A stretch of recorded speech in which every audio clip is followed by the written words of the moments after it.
اس لیے روزہ فرض کیا گیا ہے تاکہ تم متقی اور پرہیزگار بن جاؤ۔ روزہ رکھو، صحت مند رہو گے۔ اور تمام آسمانی کتابیں اللہ تعالیٰ نے اسی رمضان المبارک میں نازل کیا۔ غور کرنے کی بات ہے، جس نے جھوٹ بولنا نہیں چھوڑا اس کے بدلے میں کفارہ کے طور پر پوری زندگی روزہ رکھے گا تو اللہ تبارک تعالیٰ وہ فضیلت، وہ ثواب، وہ برکت نہیں دے گا۔ کہ اللہ سارے عالم کے مسلمانوں کو جان مال عزت آبرو کی حفاظت کیجئے۔ پورے ہندوستان کے اندر مسلمانوں کے اوپر ظلم ہو رہا ہے۔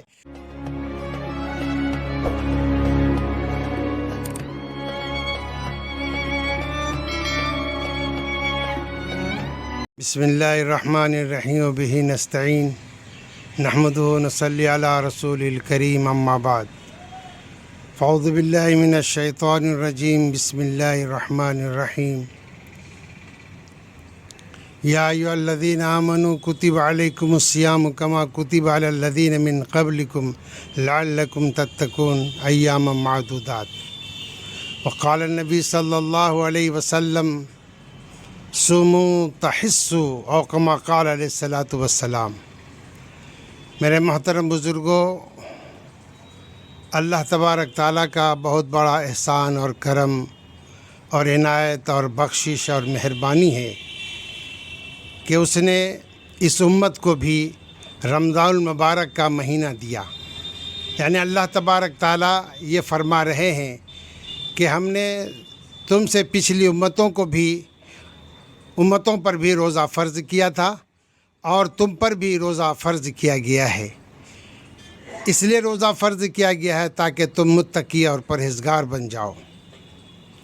اللہ تبارک تعالیٰ نے یہ اس امت کو ایک بہت بڑا اچھا سا پروگرام دیا ہے، ایک مہینے کا پروگرام دیا ہے تاکہ اس کے اندر انسان اپنے اللہ کے حکم کے مطابق اپنی زندگی گزار سکے۔ رسول اللہ صلی اللہ علیہ وسلم نے فرمایا کہ صوموا تحسوا، روزہ رکھو صحت مند رہو گے۔ پوری دنیا کا اطباء اور حکیموں کا اس پر اتفاق ہے کہ تم روزہ رکھو گے تو صحت مند رہو گے۔ صحت مند کی ضمانت ہے۔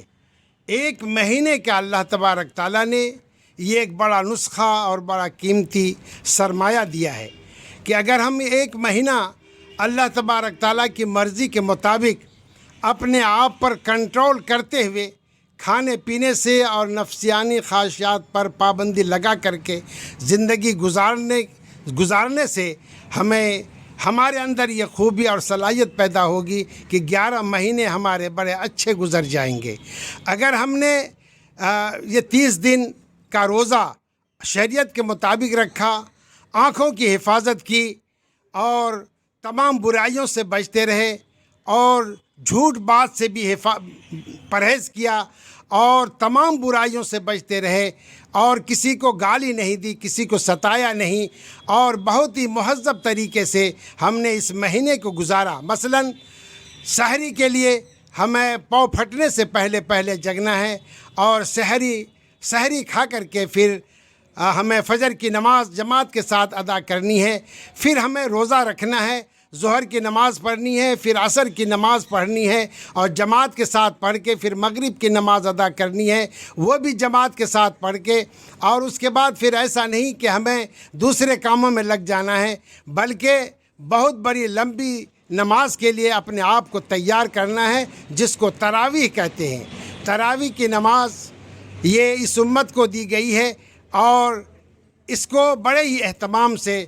پڑھنا چاہیے، اور اللہ تبارک تعالیٰ نے اس امت کے لیے ایک خاص بات رکھی ہے کہ اسی رمضان المبارک میں اللہ تبارک تعالیٰ نے قرآن شریف کو نازل کیا اور تمام آسمانی کتابیں اللہ تعالیٰ نے اسی رمضان المبارک میں نازل کیا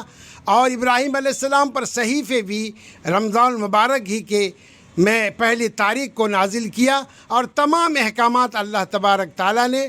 رمضان المبارک ہی میں نازل کیا ہے۔ تو یہ اللہ تبارک تعالیٰ کی بڑی خوشنودی اور رضامندی کی بات ہے کہ اللہ تعالیٰ نے اس امت کو دیا ہے۔ اب ہمیں یہ ہے کہ اپنے آنکھوں کی حفاظت کر کے اور اپنی زبان کی حفاظت کر کے اور تمام برائیوں سے بچتے ہوئے اور جھوٹ سے بچتے ہوئے، تمام برائیوں سے بچتے ہوئے اس روزہ کا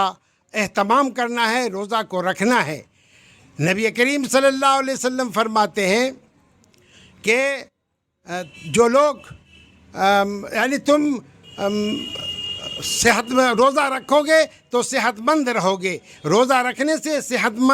مند کی ضمانت ہے، اس لیے اسی میں بھلائی اور اچھائی ہے کہ ہم اللہ تبارک تعالیٰ کی مرضی کے مطابق پیروی کرتے ہوئے ہم اپنے روزے کا اہتمام کریں۔ نبی کریم صلی اللہ علیہ وسلم فرماتے ہیں کہ جس نے جھوٹ بولنا نہیں چھوڑا، غور کرنے کی بات ہے، جس نے جھوٹ بولنا نہیں چھوڑا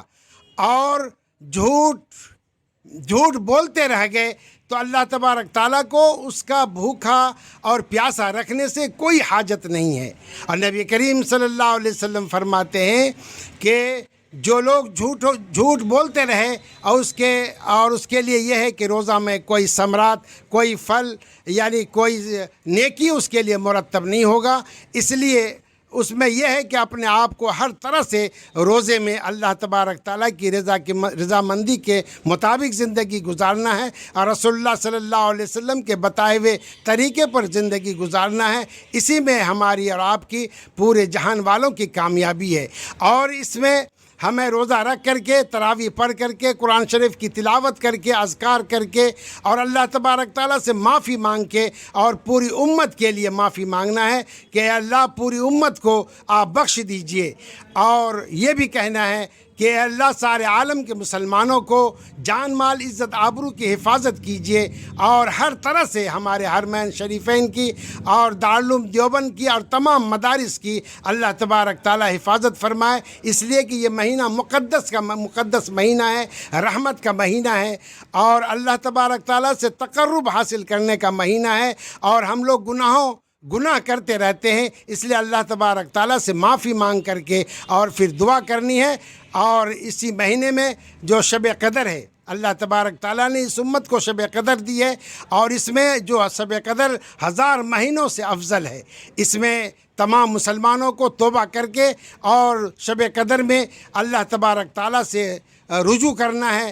لو لگانا ہے، اللہ تبارک تعالیٰ سے معافی مانگنا ہے، اور پوری امت، جیسا کہ آپ جانتے ہیں کہ پورے ہندوستان کے اندر مسلمانوں کے اوپر ظلم ہو رہا ہے، تو ایک طریقہ تو یہی ہے کہ اللہ تبارک تعالیٰ کو راضی کرنے کا۔ مالک بن دینار رحمۃ اللہ علیہ فرماتے ہیں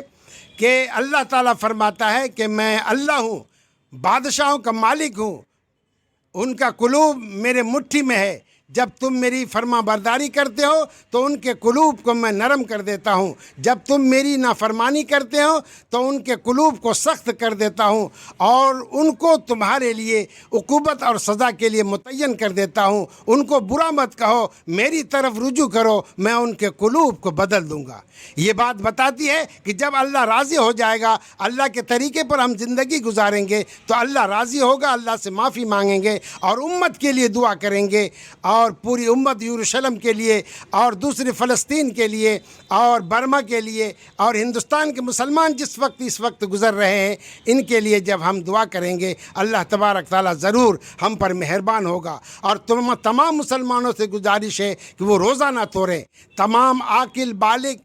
عورت مرد تمام پر روزہ فرض ہے، جس طرح نماز فرض ہے اسی طرح روزہ فرض ہے، اس لیے روزے کا اہتمام کرنا چاہیے۔ جو لوگ روزہ نہیں رکھیں گے وہ بہت بڑے گنہگار ہیں۔ ایک خاص بات یہ ہے کہ جس ایمان والے نے، جس مسلمان نے روزہ کو جان بوجھ کر کے توڑ دیا، اس کے بدلے میں کفارہ کے طور پر پوری زندگی روزہ رکھے گا تو اللہ تبارک تعالیٰ وہ فضیلت، وہ ثواب، وہ برکت نہیں دے گا۔ ایسے ہی جو فرض نماز جان بوجھ کر کے قضا کر دیتا ہے، اگر وہ پوری زندگی اس کی نماز کی قضا کرتا رہے تو اللہ تبارک تعالیٰ جو وقت پر فرض نماز کیا ہے اگر وہ جان بوجھ کر قضا کرتا ہے اور پوری زندگی اس کی ادا کرنے کی کوشش کرتا ہے تو وہ فضیلت نہیں ملے گی، وہ ثواب نہیں ملیں گے، وہ برکات نہیں ملیں گے۔ انہی باتوں کے ساتھ تمام امت سے یہ خاص کر کے تمام مسلمانوں سے یہ درخواست ہے کہ روزے کا بھی اہتمام کریں اور نماز کا بھی اہتمام کریں۔